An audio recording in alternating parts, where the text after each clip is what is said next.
Every month. Kur geriau. Ai, ką žinote apie ispanų kalbą? Nesakyčiau, kad labai daug žinau apie ispanų kalbą, bet žinau, kad tai yra labai graži kalba ir kad labai daug žmonių pasaulyje tą kalbą kalba. Ir tai yra tiesiog nuostabi kalba ir labai populiari Lietuvoje ir mūsų universitete labai daug studentų mokosi šios kalbos.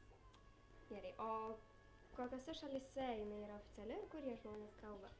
Jie oficialiai yra Lotynų Amerikoje ir Ispanijoje. Ir gal žinot kokių ispaniškų žodžių? Ispaniškų žodžių sí por supuesto, yo estoy enamorada, yo estoy feliz. Ar dar kažkas panašaus. Šiaip tai iš visokių filmų, taigi daug mes tų žodžių prisiklausę.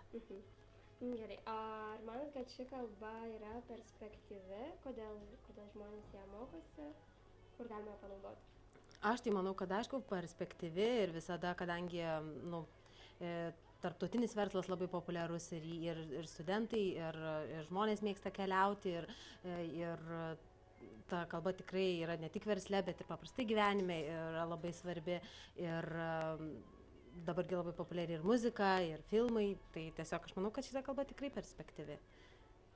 O dabar apie lietuvius ir ispanų kalbą. Ar jie ją mokosi, ar jinai populiari ir kodėl jie ją renkasi?